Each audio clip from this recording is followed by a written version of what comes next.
PIS TV bahasa Urdu, yang ketiga PIS TV bahasa Bangla, yang keempat PIS TV bahasa Mandarin. Empat-empatnya itu yang nonton kira-kira 200 juta orang live ya. Jadi kalau yang nyinyir katanya apa namanya ceramahnya Dr. Zakir Naik sepi, ada nggak pendeta yang sekali ceramah di tempat yang nonton 200 juta orang? Itu belum termasuk yang penontonnya channel Donditan loh gitu. Jadi buat apa nyinyirnya begitu ya? Nggak perlu ya. Sebenarnya yang harus diperhatikan itu bukan ramai atau sepinya, tapi isi daripada ceramahnya. Oke. Terus apalagi nih? Kenapa Zakir Naik mengharamkan tahlilan itu akan mencederai mayoritas orang muslim di Indonesia? Tanggapannya kok gini lah ya, yang masalah tahlilan itu nggak usah dijadikan sebagai perbedaan yang akar Islam gitu. Itu hanya perbedaan furu'iyah, perbedaan cabang. Orang mau tahlilan punya dalil, orang yang nggak mau tahlilan juga punya dalil. Ya monggo aja gitu. Saya termasuk yang tidak pernah ikut tahlilan, tapi saya juga tidak menyerang orang yang tahlilan. Nggak perlu, dan itu bukan akidah yang utama gitu ya. Jadi nggak usah diributin yang gitu-gituan. Nah, jadi saya terusin lagi.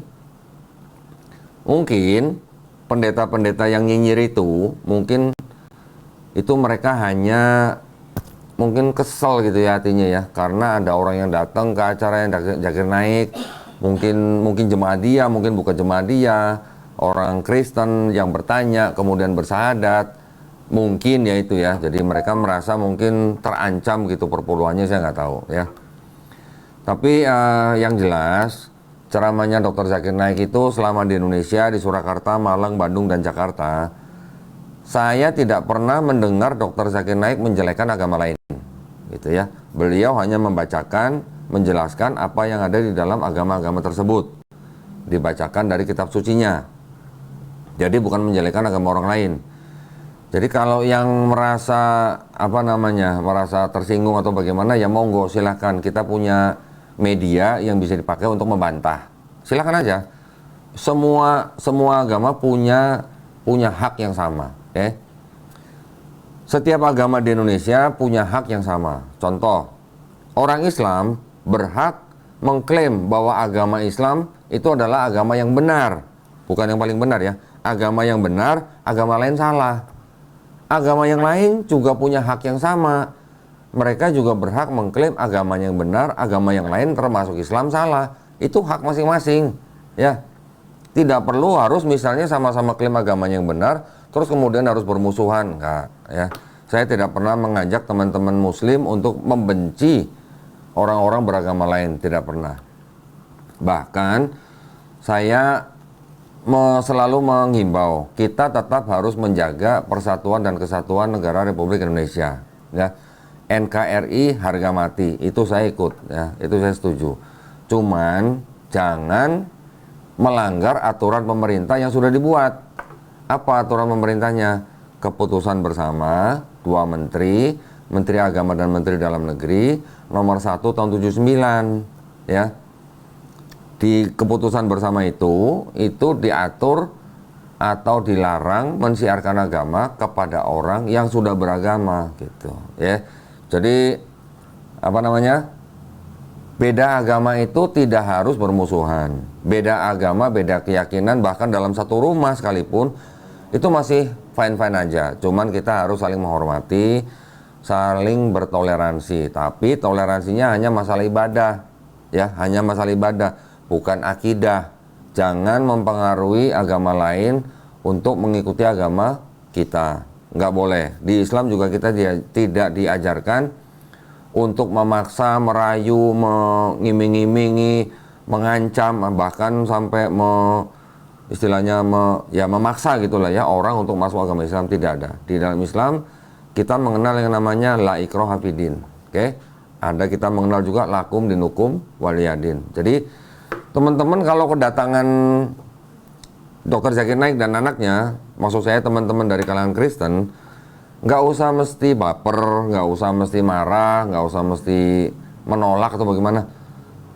Berdakwah itu punya hak yang sama di Indonesia. Pendeta mau datang ke sini juga, saya juga tahu, saya sering dikasih tahu sama guru-guru kita di mana? Di Majelis Ulama Indonesia. Pendeta yang datang ke Indonesia, mereka bikin KKR, fine-fine aja, ya, nggak ada yang gangguin, nggak ada yang pasang-pasang spanduk menolak, itu nggak ada. Jadi santai aja. Orang masalah pindah agama itu biasa, ya. Yang penting saling menghormati, karena setiap warga negara Indonesia itu dilindungi haknya atau diberikan hak yang penuh untuk memeluk dan menjalankan agama dan kepercayaan masing-masing. Jadi tidak usah baper kalau ada ceramah Dr. Zakir Naik ke Indonesia. Kalau mau istilahnya bertanya kepada Dr. Zakir Naik, malah diberi kesempatan pertama, ya. Jadi di setiap kota itu, dari 4 kota itu, kita selalu menganggap orang yang beragama selain Islam itu adalah tamu kehormatan, ya, tamu kehormatan. Bahkan tamu-tamu yang beda agama itu diberi kesempatan pertama untuk bertanya. Jadi ketika dibuka sesi tanya jawab nih, kita selalu berikan kesempatan buat orang-orang yang bukan Islam, silakan bertanya lebih dulu, gitu, ya. Beberapa kali kesempatan sudah ditanya berapa kali, sampai misalnya ada yang malu-malu sampai ada dia datang bertanya, kita selalu layanin, gitu. Semuanya dilayanin, oke? Jadi apa namanya, teman-teman dari kalangan Kristen, saya menghimbau tidak usah terlalu bagaimana lah dengan ceramah Dr. Zakir Naik. Kalau yang nggak percaya dengan omongan dia, ya nggak usah dianggap, nggak usah diterima, gitu aja, ya. Nggak usah terlalu bagaimana. Contoh misalnya seperti yang di Malang. Yang di Malang, beberapa waktu sebelum kita datang ke Malang, ada sekelompok malah teman-teman Muslim yang menganggap ceramahnya Dr. Zakir Naik itu mencederai toleransi. Mencederainya di mana, gitu ya? Kita tahu lah ya, kalau kita sama-sama Islam nih, kita tahu nih, kita nih kan bahwa di dalam Islam ini kan begitu banyak cabang ilmu, ya. Yang dibawa oleh Dr. Zakir Naik ke Indonesia itu adalah ilmu perbandingan agama. Jadi kalau teman-teman Muslim yang mungkin tidak mendalami ilmu perbandingan agama, terus menganggap bahwa dakwah yang membawa ilmu perbandingan agama itu dianggap mencederai toleransi, itu saya rasa kurang tepat, ya. Bahkan imam-imam kita, guru-guru kita dari mulai abad-abad, mungkin dari zaman Nabi sendiri atau mungkin zaman pertengahan, semuanya sudah melakukan yang namanya ilmu perbandingan agama. Nah, ilmu yang dibawa oleh Dr. Zakir Naik itu sebenarnya boleh dikatakan menggunakan metode yang disebut dengan argumentum ad hominem concessis. Tahu lu? Nggak tahu. Sebutnya DZN, jangan lengkap. Oh, DZN. Ya. Argumentum ad hominem concessis. Ad hominemnya itu bukan menyerang pribadi, tapi menyerang argumen atau menyerang argumen daripada dokumen lawan bicara sendiri, gitu. Ya, jadi bukan berarti kita menyerang orangnya, kita menyerang pribadinya, bukan. Jadi tenang aja, kalau ada yang mau membantah, monggo-monggo aja. Yang punya YouTube silakan bantah, yang punya TikTok silakan bantah, nggak ada masalah, ya. Oke, terus apa nih yang lain? Kita baca-bacaan satu-satu tuh gimana nih? Nggak bisa baca yang di TikTok. Hah? Nggak bisa baca gue di TikTok. Yang di TikTok? Yang di TikTok terlalu cepet ya, nggak bisa dibaca. Yang masih ngajak-ngajak atau ngundang-ngundang saya untuk debat online sama Edis, tolong dihubungin Edisnya, suruh dia ke Indonesia, ya. Suruh dia ke Indonesia, tanya dulu kenapa dia kabur ke Amerika, kenapa, tahu nggak? Kira-kira, ya. Oke, yang lain. Oh, menurut Kodondi dari 4 kota ada berapa mualaf? Nah, yang lucu yang pertama kali di Surakarta, ya.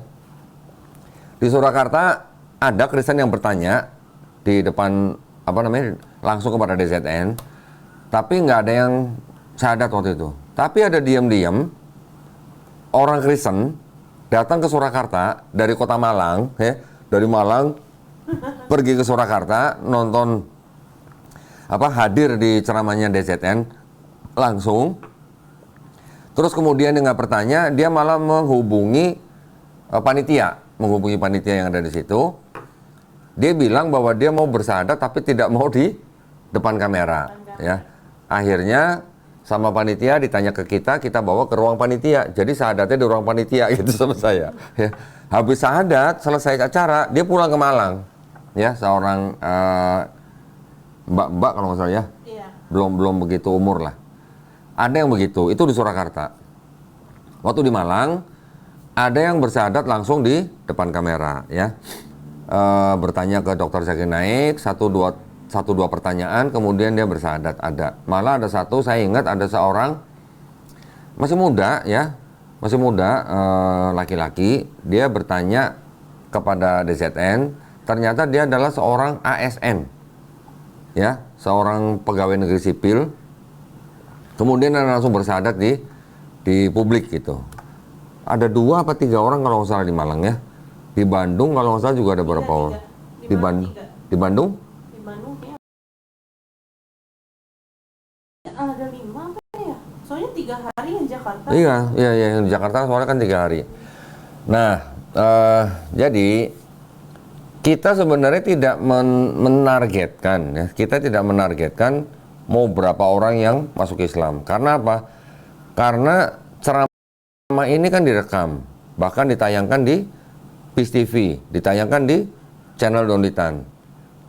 Bisa aja orang yang tidak hadir, yang belakangan dia nonton video itu, entah di PIS TV atau yang di channel Donditan, setelah mereka menonton, nggak tahu besok atau minggu depan, nggak tahu tahun depan, nggak tahu mungkin 10 tahun lagi, mereka menonton, mereka menjemput hidayah, nggak ada yang tahu. Bisa begitu, ya kan? Jadi kita ketika kita langsung berdakwah itu kita tidak menargetkan siapa-siapa harus berapa orang mualaf, enggak, ya. Jadi tenang aja, kita santai-santai aja. Nah, kita sekarang mau cerita bagaimana pengalaman kita nih membawa seorang DZN ke Indonesia, ya. Jadi dari tim kita ada berapa orang kemarin? Saya, Cimelon, 2 media, sama sopir 1 ya. Sopir dua, sopir laki 1, sopir perempuan 1 ya. Iya. Security 1, security. Oh, security 1, terus siapa lagi? Udah ya, 7 ya. Udah. Dari Garda Mualaf Indonesia kemarin ada 7 orang. Ya, kita jalan dari mulai Jakarta ke Surakarta ke Malang, balik lagi ke Bandung, baru ke Jakarta. Capek nggak? Capek. Ya, semua pasti merasakan capek karena jarak antar kotanya itu deket-deket. Yang agak jauh tuh cuma dari Bandung ke Jakarta aja, ya. Dari Surakarta 8, tanggal 10-nya udah di Malang. Tanggal 10 di Malang, tanggal 12, 13-nya di Bandung. Bayangkan teman-teman, dalam waktu selisih hanya 2 hari, itu di setiap tempat sudah disiapkan panggung, truss, lighting, audio system, LED, dan sebagainya, ya.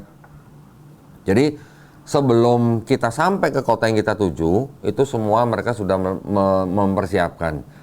Nah, setiap kota itu ternyata apa ya? Timnya, PIC-nya atau timnya itu ada 4 tim. Jadi khusus yang di Surakarta ada tim sendiri, di Malang ada tim sendiri, di Bandung ada tim sendiri, di Jakarta juga ada tim sendiri. Semuanya mempersiapkan apa yang harus disiapkan untuk event itu, ya. Yang di Jakarta memang agak lama, alhamdulillah. Jadi kita waktu itu memang punya waktu agak longgar lah, ya. Jadi kalau yang di kota-kota lain itu 1 hari sebelum hari H itu baru gladi resik. Tapi kalau di Jakarta kemarin bisa 2 hari sebelum hari H kita sudah gladi resik. Nah, kalau cerita-cerita yang lucu-lucu apa ya? Ada 1 orang, ya. 1 orang, dia tampaknya kayak orang India. Iya. Dari Malang ya? Volunteer dari Solo. Oh, dari Solo. Dari Solo ikutnya. Dari Solo. Kan kita menyediakan satu bus besar, ya. Bus itu disponsori oleh Juragan 99 Trans dari Kota Malang. Jadi bus itu menjemput krunya Dr. Zakir Naik dari kota Surabaya, dibawa ke Surakarta, balik lagi ke Malang, Malang ke Bandung, Bandung baru Jakarta.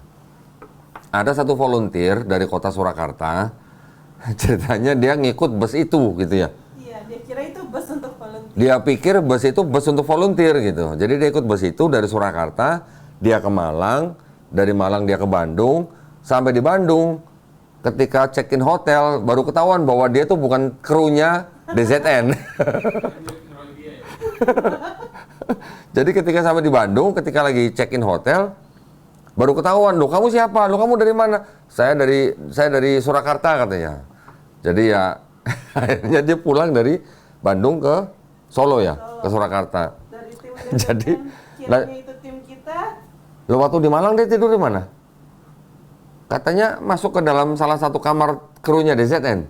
Kayak kan kalau kru itu kayaknya ada yang satu yang kosong gitu deh kok. Oh, Kayaknya jadi ngikut. Ya. Udah gitu kayaknya juga dari kru DZN mikirnya kru kita, dari kru kita mikirnya. Jadi krunya DZN pikir itu adalah kru dari timnya kita, yang tim kita pikir itu adalah krunya DZN. Ya, jadi ada yang ya begitu gitulah. Terus kemudian kalau ditanya ada masalah nggak dengan dakwanya DZN selama di Indonesia? Masalah banyak, ya, masalah banyak. Kalau bicara masalah teknis banyak, ya. Tapi alhamdulillah teman-teman IO kita di setiap kota semuanya sudah ready, semua sudah siap. Jadi ketika ada permintaan mendadak, itu rata-rata teman-teman kita sudah bisa supply gitulah ya, bisa sediakan gitulah. Walaupun nambah dana, semuanya bisa diselesaikan. Terus masalah makanan gimana? Tim DZN itu makanannya. Ternyata apa aja dimakan sama tim krunya DZN ya.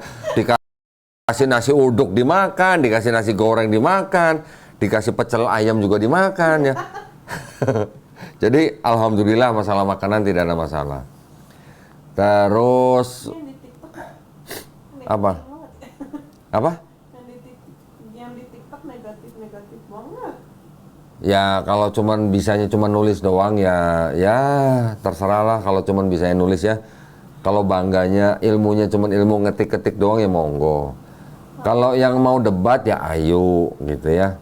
Nanti saya juga akan ada berita nih, headline nih ya, nanti ada debat bulan Agustus ya, Mel ya. Agustus insyaallah. Insya Allah ya, nanti akan ada debat saya melawan satu pendeta yang mungkin teman-teman semua sudah tahu ya. Nanti di kota mana juga nanti aja. Saya belum boleh ngomong sama Melisa nih. Nggak boleh.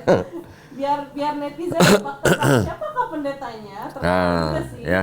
Siapa pendetanya nanti ya pelan-pelan ya. Oke, nah tim DZN itu, kru DZN itu tidak semuanya orang India ya, sebagian juga ada orang Malaysia. Ada beberapa orang Malaysia yang di dalam tim itu yang juga ikut pegang kamera. Ya, ada juga ternyata dari beberapa orang ada beberapa yang bukan langsung pegang kamera, tapi mereka ternyata adalah pengusaha-pengusaha di Malaysia yang menjadi volunteer. Nah, volunteer untuk acara DZN ini, mereka datang atas biaya sendiri, ya. Cuman sampai di sini akomodasi segala macam kita semuanya yang tanggung. Nah, tim ini yang salah satunya adalah yang menjadi translator di atas panggung bersama saya ya. Nah, alhamdulillah ya mungkin kalau namanya satu kru, satu tim, ini kan macam-macam, ada yang dari Malaysia, ada yang dari Pakistan, ada yang dari India. Ketika mereka berinteraksi dengan teman-teman dari Indonesia, ya ada 1-2 salah paham, tapi alhamdulillah semuanya bisa diselesaikan, ya. Semuanya bisa Siapa? Oh, Pak Abu, ya, namanya Abu Saris namanya ya, namanya Abu Saris. Pak Abu, kemudian ada lagi Hafiz. Kemudian ada satu lagi yang dari Inggris, namanya yang Yesus KW itu ya. Dari UK. Ya, ada timnya DZN, namanya Mustasam kalau nggak salah. Mustasam Abbas kalau nggak salah ya. Dari Inggris, dia tinggal di Inggris, dia juga ikut datang ke Indonesia. Nah, ini beberapa orang ini. Korban nih kok. Ingetnya sama itu doang. Oh, ini ada yang bilang Nites katanya. Kalau Nites bukan yang itu, Nites bukan yang termasuk pengusaha itu, tapi kalau Nites Nah, ini lucu juga nih. Yang namanya Nites itu adalah direktur videografi atau fotografi gitu ya. Video. Videografinya DZN. Nites itu orang India asli dan ternyata Nites itu orang Hindu. Nah, lo. Ya, yang namanya Nites ternyata orang Hindu. Saya tanya sama Nites. Nites, kamu kan orang Hindu. Kenapa kamu mau menjadi timnya DZN? Dia jawabnya apa? Karena saya suka DZN. Gitu doang jawabnya. Ya udah. Jadi cukup unik gitu ya. Ternyata ada juga orang Hindu yang menjadi timnya DZN. Timnya Donditan atau timnya Garda Mualaf, ya. Kan kita kerjasama dengan salah sebuah IO lokal. Yang di IO lokal ini ternyata ada 2 orang Kristen. Ya nggak? Yang satu laki-laki, yang satu perempuan. Ya, kita kerjasamanya baik sekali ya. Kita kerjasamanya baik sekali, tidak ada apa namanya, ya kalau ceng-cengan dikit boleh lah ya, ceng-cengan dikit. tapi tidak ada yang menghina ya, semuanya kita I love you. kita semuanya kerjasama dengan baik ya. Namanya siapa? Lady, satu perempuan, satu lagi Mas Puput ya. Mudah-mudahan mereka juga bisa menjemput hidayah. Amin ya. Jadi ternyata tim kita ini juga campur, nggak semuanya Muslim. Ada yang Hindu, ada yang Kristen ya, dan kita baik-baik saja semuanya. Dan ternyata DZN juga tahu di dalam timnya juga ada orang yang belum menjemput hidayah juga tahu gitu. Nah, kita sering apa ya? Kita sering godain si Nites gitu ya. Ketika salaman misalnya, dia ngajak saya salaman misalnya. Saya beginin, asyhadu, dia ngikutin, asyhadu alla ilaha illallah gitu. Dia ngikutin. Berarti gimana? Dia bilang, si Nites bilang, saya udah ribuan kali mengucapkan kalimat syahadat gitu. Ya, tapi dia belum menjemput hidayah, nggak apa-apa. Ada yang nanya nih kok. Kita doain aja ya. Ada yang nanya buat tim kita nih. Apa? Apa? Mana? Oh, kalau Tile itu Islam apa Hindu? Tile itu cabutan ya, dia adalah fotografi yang saya cabut buat ngikut event ini. Kasihan Tile, habis selesai acara sakit kuning lagi, kasihan ya. Spill cara jadi timnya DZN gimana kok? Waduh, saya juga nggak tahu. Gimana ya? Pelepasan DZN kembali ke Malaysia, ada rekamannya nggak kok? Belum. DZN masih di Indonesia. Ya, DZN masih di Indonesia, cuman holiday. nah, lagi holiday ya, lagi berlibur. Cuman saya nggak bisa sebutin di mana lokasinya. Nanti insya Allah tanggal 1 kembali lagi ke Jakarta ya. Insya Allah tanggal 1 kembali ke Jakarta. Tanggal 2, tanggal 3 masih di Jakarta, tanggal 4 baru beliau insya Allah akan pulang ke Malaysia ya. Nah, jadi belum, nanti tanggal 4 baru nanti akan saya antar ke bandara. Kita lepas, DZN pulang ke Malaysia, baru nanti kita rekam ya. Ya lepas dong. Habis apa dong? Ya. Oke. Apa lagi? Ada lagi? Yang sedih apa nih? Volunteer ada yang non muslim nggak, Mel? Volunteer. Oh, nggak tahu deh. Kayaknya setahu aku mah itu semua sih. Oh ya, terima kasih banyak ya buat volunteer-volunteer yang sudah membantu suksesnya acara DZN di Indonesia. Volunteer di Surakarta, volunteer di Malang, volunteer di Bandung, dan volunteer di Jakarta. Ya, terima kasih volunteer. Volunteer ngaji yuk. Nah, volunteer terima kasih banyak. Ada yang volunteer dari mana? Dari Yayasan Magnet Rezeki ya. Magnet Rezeki. Ada volunteer yang ngaji yuk. Ngaji itu di Bandung. Ngaji yuk itu Malang. Oh, Malang. Terus kemudian satu saf itu di Bandung. Satu saf dan Maca. Maca di Bandung kan? Terus yang di Jakarta? Yang di Jakarta itu dari Magnet Rezeki. Dari Yayasan Magnet Rezeki ya, barakallahu fikum. Semoga semua volunteer yang sudah membantu acara DZN ini semuanya dibalas dengan kebaikan di dunia dan akhirat. Amin ya robbal alamin. Overall bagaimana tanggapan DZN selama tur di Indonesia? Saya belum podcast, jadi saya belum nanya. Ya jadi kalau setelah selesai acara, DZN itu nggak langsung balik ke ruangan dia pasti akan ke control room ya, ke tempat broadcast room timnya DZN. Dia akan evaluasi apa yang kurang, dia selalu datang sendiri, duduk di situ, dan dia akan evaluasi. Nah, semuanya sama dia dievaluasi, bahkan sampai ke hal-hal yang paling kecil sekalipun, ya. Semuanya dievaluasi. Jemaat Lugat Tambunan ada yang mualaf nggak kok? Emang Lugat Tambunan punya jemaat? Kagak. Dia kan ini one man show dia, ya.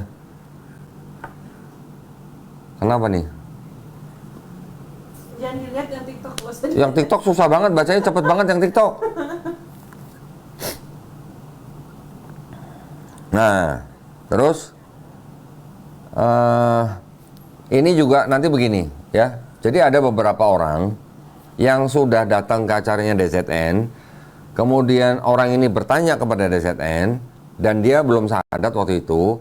Orang itu menghubungi Melisa mau datang ke sini, mau datang ke studio Garda Mualaf ya. Iya. Berapa orang? Baru satu yang Baru satu ya. Tapi nggak apa-apa, kita coba aja nanti kita lihat apa perbincangannya nanti bagaimana ya. Jadi begitu banyak cerita yang ada di dalam perjalanan DZN ini. Kita semuanya mungkin nggak ingat satu-satu ya, tapi banyak yang sedih, juga banyak yang lucu gitu ya. Yang sedih itu apa ya? di strap sampai subuh. Siapa? Krunya? Krunya dia. Di kota mana tuh ya? Di Bandung apa di Malang ya? Di Malang. Di Malang itu DZN masuk ke control room, dia evaluasi sampai subuh, ya. Jadi pada nggak tidur tuh sampai pagi tuh. Yang timnya orang Indonesia pada kemana? Berangkat ke Bandung kita. Oh iya, kita duluan ke Bandung ya waktu itu ya. Tim kita juga ada yang setrap juga, 3 orang. Siapa? Ipo, terus timnya Om Majus. Oh, timnya Om Ajus. Ya. Itu tim yang ada di dalam broadcast ya? Iya. Oke. Masuk gua, cuman gua kabur. Jam 2:30 gua kabur ke ibu. Jadi ya banyak lah ya, banyak kejadian apa namanya yang kita baru tahu gitu bahwa ternyata Wah, ini orang dalam nih. Yakin Siapa? ini orang dalam nih. oh ini kayaknya Tile ya, Haji Slamet ini. Dia bilang gini, kok saya mau ke studio Garda Mualaf, jajanan siapin ya deket wastafel. Ini pasti Tile nih mas ini, Haji Slamet nih. Nah, kita ngintip. Ya, Siapa ini? waduh.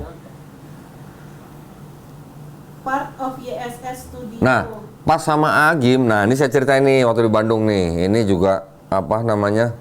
Dimas! Dimas! Oh Dimas. Di mata Sleter. Dimas YSS. Waktu dari mana? Dari Malang. Kita perjalanan kan ke Bandung. Kita udah jalan duluan nih. Malam itu saya udah langsung jalan ke Bandung. DZN itu belum langsung pulang. Dia sampai subuh. Dia apa namanya? Ada di ruang control room ya. Dia evaluasi. Jadi sampai subuh dia nggak tidur. Setelah pagi kemudian langsung di apa kira-kira jam berapa ya? Jam 8 atau setengah 9. DZN dan rombongan ke bandara di Kota Malang. Kemudian mereka terbang ke Jakarta, turun di Halim. Kemudian dari Halim mereka baru naik mobil ke Bandung. Okay. Saya udah di Bandung waktu itu, udah sampai, sudah check-in di hotel. Ketika mereka sedang di dalam perjalanan di tol kira-kira sebelum Padalarang ya, itu kita udah kontak-kontakan. Saya dan tim daripada apa namanya Darut Tauhid, Agim, itu kita sudah komunikasi terus gitu ya, bahwa hari itu sebenarnya saya merencanakan untuk membawa DZN dan anaknya ke Darut Tauhid ya. Itu udah jam berapa ya waktu itu? Udah di atas jam 1 siang ya? Di atas jam 1 siang. Udah di atas jam 1 siang. Padahal kita janjiannya jam 3 kalau nggak salah waktu itu. Dengan Darut Tauhid ya. Akhirnya ketika mereka sudah mulai mendekati Bandung, DZN mungkin karena terlalu capek ya, mungkin karena dia kurang tidur. Dia bilang sama saya gini, ketika saya telepon, dia bilang gini, saya kecapean, saya nggak tidur sampai tadi pagi katanya. Kayaknya saya nggak usah datang deh ke Darut Tauhid, dia bilang gitu. Kan saya langsung dak-dikduk, waduh gimana ceritanya nih, apa namanya di Darut Tauhid sudah disiapkan jemaat sekian ratus orang, sudah mengundang pengurus-pengurus Darut Tauhid, bahkan sudah mengundang ada juga dari teman-teman dari kepolisian gitu ya. Saya nunggu di hotel sendirian, ini mobil lagi jalan mau masuk Bandung, mereka mau langsung check-in hotel karena kecapean, dan DZN waktu itu kayaknya terlalu capek untuk ke Darut Tauhid. Qadarullah, anaknya DZN, Syekh Farid Naik, ngirim Google Map ke saya. Dia nanya, restoran ini jauh nggak gitu kan? Di mana? Jauh nggak dari hotel? Dia bilang. Terus saya jawab gini, tolong kasih tahu ayah kamu, saya itu sudah ngatur untuk makan siang di Darut Tauhid gitu ya, ceritanya gitu. Terus siapa nama orangnya? Saya bilang Agim. Si Farid Naik kurang begitu paham, Agim. Coba kamu tulis namanya siapa gitu. Ketika saya WA ke anaknya DZN, dia baca, terus dia Google. Pas dia Google, ternyata kan namanya kan Abdullah Jimnastiar. ketika dia tahu Abdullah Jimnastiar, dia baru tahu bahwa Agim itu adalah tetangganya Dr. Zakir Naik di Malaysia. Ya, jadi Agim juga ternyata tetanggaan sama DZN di Malaysia gitu. Dan mereka pernah ketemu di Malaysia sekali, dan ketika 2017 juga pernah ketemu sekali. Akhirnya Syekh Farid Naik bicara sama DZN, akhirnya DZN mau. Ketika mereka mau keluar ke mana? Keluar ke Tol Paster, saya di hotel, jaraknya itu kira-kira berapa menit ya? 20 menitan lah ya. Saya langsung telepon Patwal, Patwal datang, jemput saya naik mobil Patwal, saya dari hotel jemput mereka di Tol Paster. Wah, Patwalnya keren, Pak Tikno namanya. Wah ya, keren ya. Saya ikut di dalam mobil, buka jalan, sampai hari ketemu di Paster, kita putar balik. Pas kita putar balik, mobil itu baru keluar. Jadi pas kita langsung kawal. Dari Paster kita kawal ke Darut Tauhid. Alhamdulillah ketika sampai di Darut Tauhid, itu yang menjemput udah ratusan orang. Ya, yang di jalan itu udah ratusan orang. Ketika kita masuk, langsung masuk ke ruangannya Agim, ngobrol sebentar, foto-foto, setelah itu langsung dibawa ke masjid di mana jemaatnya Agim itu udah ratusan orang, 2 lantai penuh ya. Ketika dikasih mic untuk memberikan salam, dia ceramah. Dia ceramah 1 jam lebih ya. Hampir 2 jam ada di Darut Tauhid gitu ya. Ya udah, saya sih ya udah, yang penting sudah datang ke Darut Tauhid, alhamdulillah. Ketika pulang balik ke hotel, DZN ngomong gini, waduh tadi kita kelamaan ya di Darut Tauhid katanya, saya harusnya bisa istirahat gitu. Saya bilang, lah kamu sendiri yang ceramah, saya bilang gitu. Kamu dikasih mic ngomong lama-lama, saya bilang gitu. Dia bilang apa? Saya kan dai, saya bisa berubah setiap saat katanya. Capcay deh gitu. Tapi alhamdulillah akhirnya jadi ke Darut Tauhid. Dan beliau menyampaikan ceramah ya, walaupun singkat tapi luar biasa, dan juga diterjemahkan oleh salah satu pengurus Darut Tauhid yang sangat keren. Kok DZN ada komentar-komentar ketidakpuasan nggak mengenai penyelenggaraan acara selama di Indonesia? Nah, komennya begini ya, tanggal 21 Juli pagi jam 2:30 pagi. Nah, saya ke ruangannya DZN. Pagi loh ya, sebelum subuh nih. Kita kan evaluasi kan. DZN mengatakan bahwa tim yang di Indonesia itu keren. Ya, jadi apa yang mereka minta semua ada. Bahkan contohnya ini ya. DZN kan datang ke Indonesia tidak bawa Jimny Jeep ya. Jimny Jeep apa itu? Saya pikir mobil Jimny Suzuki.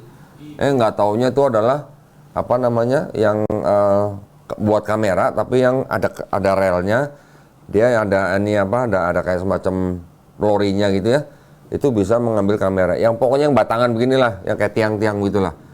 Itu DZN akhirnya sewa di Indonesia. Terus kemudian beliau juga sewa drone ya, drone-nya itu yang harga 1 kijang katanya. Ya. Beliau berkomentar bahwa teman-teman yang di Indonesia IO-nya keren ya. Jadi apa yang dia minta speknya semuanya ada, termasuk panggung, termasuk trust, termasuk lampu, termasuk audio, termasuk LED, semuanya ada dan bisa terpasang sesuai dengan permintaan beliau. Nah, ini yang lucu nih. Jadi ceritanya di Surakarta, di Malang, di Bandung itu ada permintaan tambahan untuk lighting. Namanya apa namanya? Parlight ya? parlet ya. Parlet. Parlet itu lampu yang bisa apa? Bisa muter-muter gitu ya. Ada yang panas diomongin tuh. Haji Slamet tuh panas tuh. Kepanasan dia tuh. Jadi ceritanya di Surakarta minta tambah parlet, di Malang minta tambah parlet, di Bandung minta tambah parlet. Teman-teman tahu nggak buat apa? Buat pencahayaan, ya pencahayaan supaya apa? Supaya Dr. Zakir Naik atau DZN tampil bagus di PIS TV. Ketika di Jakarta nggak nambah lampu, tahu nggak kenapa? Kita nambah apa ternyata? Ternyata di Jakarta nggak perlu nambah lampu, kita cuma perlu sediain tukang make up. Ya, jadi ketika kita tambah tukang make up, mukanya DZN di touch up gitu ya. Ternyata dengan lampu yang standar, wah itu ternyata udah bagus di PIS TV-nya. Di kota-kota sebelumnya tambah lampu segini semuanya ternyata nggak memenuhi apa? Menangkap seseorang. Siapa tuh? Hudi punya gaya. Oh, Bang Hudi ya?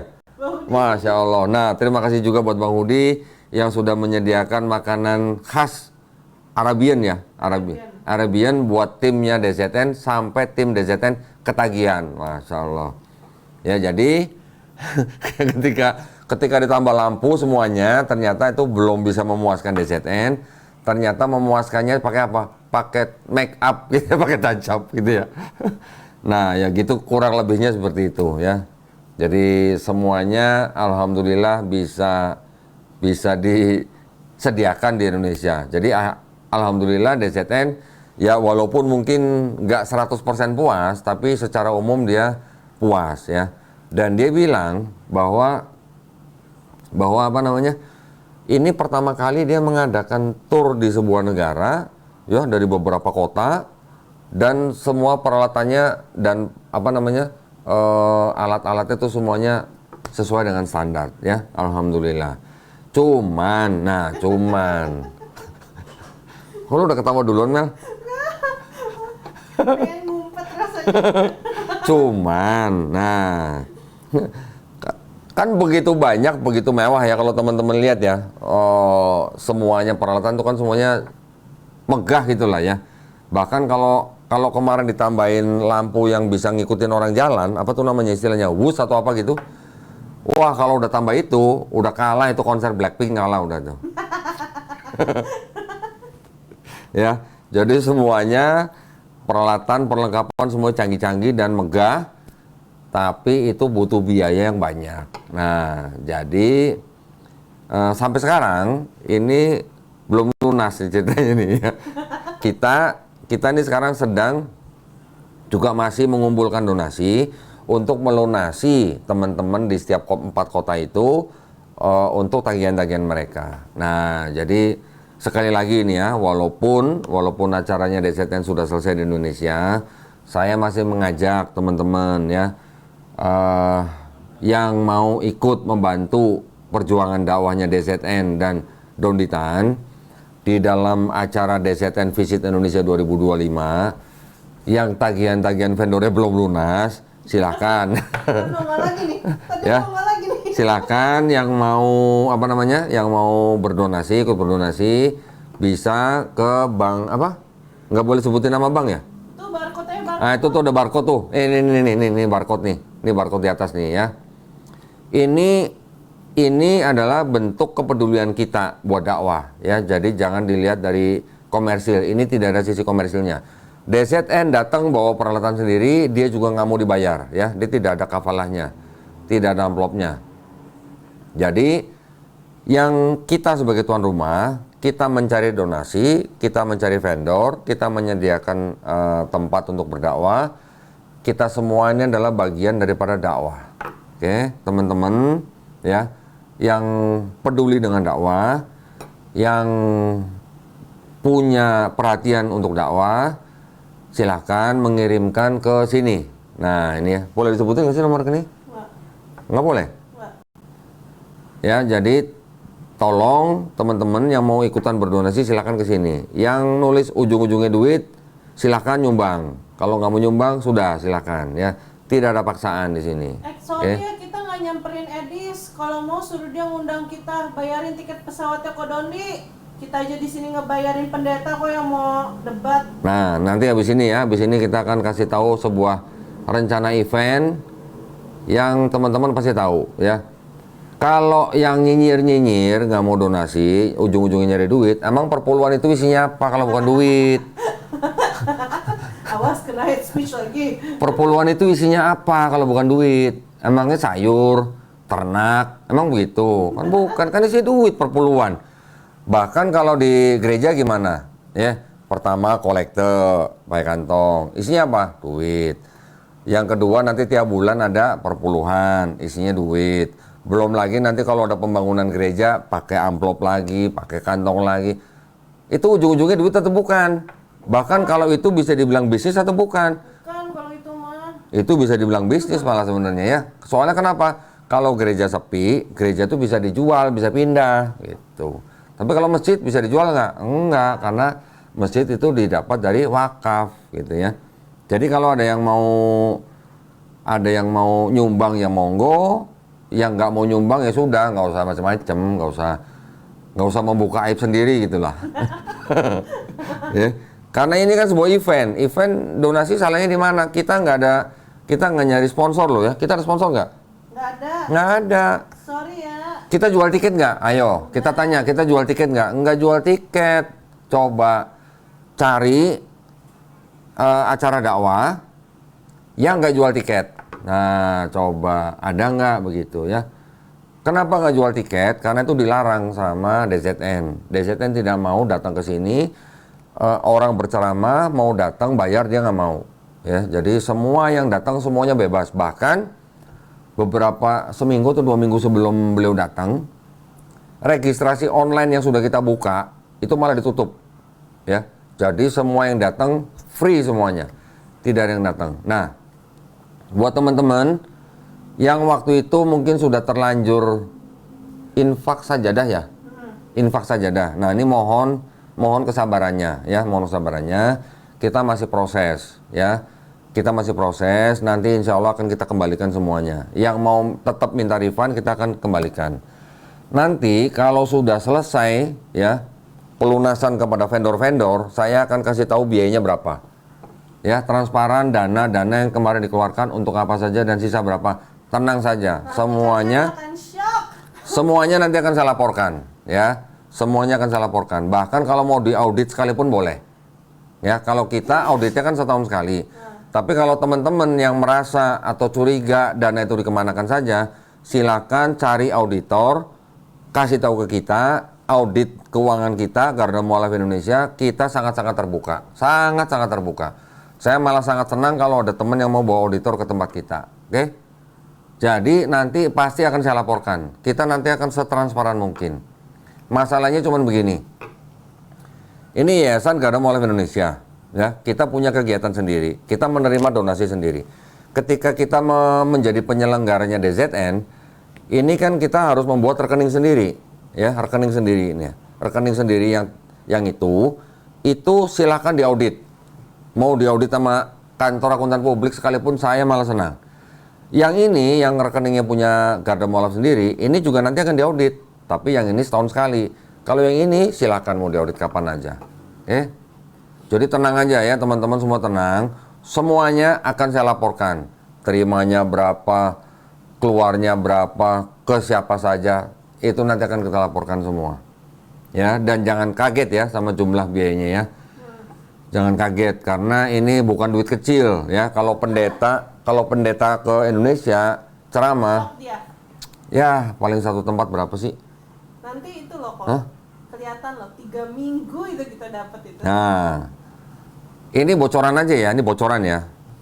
Saya dalam waktu 3 minggu, maksimal 4 minggu lah, 3-4 minggu lah. Garda Mualaf ya, rekening itu mendapatkan donasi kira-kira segini nih. Berapa nih? 9 ember. Ya, 9 ember. Bayangin, jadi saya sangat terharu ketika dalam waktu sekian minggu Garda Mualaf bisa mendapatkan donasi sebanyak itu, saya tuh nggak nyangka juga loh, bener. Tapi itu masih kurang. Tapi sayangnya masih kurang, gitu. Ya, sayangnya masih kurang. Jadi buat kita semuanya, ini semuanya adalah lillah, ya. Jadi kita tidak ada maksud mencari apa namanya ketenaran, popularitas, bahkan komersil, jauh dari itu ya. Kita semuanya juga tidak menyangka bahwa dalam waktu 3 minggu kita bisa mengumpulkan dana donasi sebanyak 9 miliar. Ya. Saya juga kaget. Tapi ternyata masih kurang ternyata. Nah, jadi apa namanya? Teman-teman yang peduli dengan dakwah, yang ingin donasinya atau amal apa namanya donasinya menjadi amal jariah, monggo silahkan bisa scan ya barcode di sini, atau bisa juga transfer ke rekening. Nomornya perlu nggak? Sacap. Nah, muamalat nggak apa-apa dong? Nggak apa-apa. Ya, muamalat, nomor rekeningnya sacap kaupe. Angkanya nggak boleh. 900 ya. Ya, jadi buat teman-teman yang ingin donasinya nih bisa menjadi amal jariah, silakan ya. Kenapa apa namanya bisa menjadi amal jariah? Kenapa? Karena semua apa namanya donasi yang kita pakai untuk acara ini itu semuanya kan direkam. Ketika ada orang-orang yang menonton, ada orang-orang yang hadir, terus kemudian ada orang-orang yang bersyahadat, yang berdonasi dapat pahala nggak? Pasti dapat, insya Allah pasti dapat ya. Belum lagi yang nonton di luar negeri, yang kira-kira penontonnya 200 juta orang yang menonton PIS TV, ya. Tambah lagi mungkin 1,5 juta yang di channel saya. Kalau ada orang yang menonton video-video tersebut, kemudian mereka bersyahadat, bayangkan yang berdonasi semuanya pasti dapat pahala, semuanya pasti dapat balasan di akhirat ya. Juga pasti insya Allah di dunia juga pasti dapat balasan. Jadi buat teman-teman silakan yang mau masih ikutan berdonasi ditunggu ya. Sampai hari ini donasi itu masih masuk. Oke, saya juga kaget loh. Loh, ini udah tanggal sekian tapi donasi masih aja masuk. Cuman masih kurang gitu. Nah, jadi tenang aja, semuanya nanti akan transparan. Saya nanti akan umumkan di channel saya. Saya akan paparkan Bisa. berapa yang dapat. Itu bisa. Berapa yang dapat kita terima, berapa yang kita pakai, bayarnya ke siapa aja nanti semuanya ada. Oke. Bahkan kalau yang butuh daftar nama donaturnya lengkap, kita pun ada. Ya, karena setiap donasi yang masuk ada namanya, kita selalu cantumkan namanya. Ada juga banyak yang donasi tapi tidak mau namanya ditampilkan. Mereka hanya menulis hamba Allah atau NN. Ya kita ikutin aja apa yang ditulis di situ ya. Semuanya nanti akan akan dilaporkan secara transparan. Saya rencananya nanti akan melaporkan setelah Dr. Zakir Naik pulang ke Malaysia ya. Setelah kita sudah selesaikan semua dengan vendor, insya Allah semua laporan akan saya laporkan. Jadi kalau dibandingkan dengan uang miliaran itu, buat kita apa namanya ya, nilainya itu sangat-sangat kecil dibandingkan dengan amanah kita. Kalau ada sebuah yayasan tidak amanah, saya tidak akan berada di dalamnya. Oke? Karena yang di dalam perkumpulan atau perhimpunan yang tidak amanah aja saya tidak mau. Saya maunya ada di dalam perkumpulan atau perhimpunan atau yayasan itu yang diaudit, minimal diaudit setahun sekali. Apa tuh? Yang di TikTok bisa dilihat nggak? Nah tadi ada yang di komalnya Yusuf PI, kenapa? Buat teman-teman semuanya ya, buat Dr. Richard Lee, buat Juragan 99 Trans, buat Yayasan Magnet Rezeki, alhamdulillah terima kasih banyak atas dukungannya. Buat Mas Ari Untung juga ada. Tutup dulu, cek. Apa? Jangan ke scrollnya Yusuf PI itu. Oh, di di Komal Yusupaya ada yang mau sahadat, butuh saksi, tolong dibantu. Gimana kita lagi live begini? Kan banyak yang nonton. Ya, jadi buat teman-teman semuanya yang namanya saya tidak bisa sebutkan satu persatu,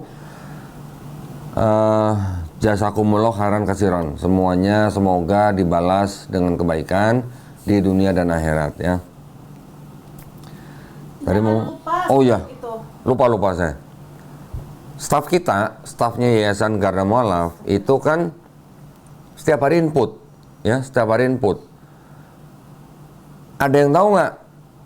Rata-rata satu hari itu berapa transaksi? 1000.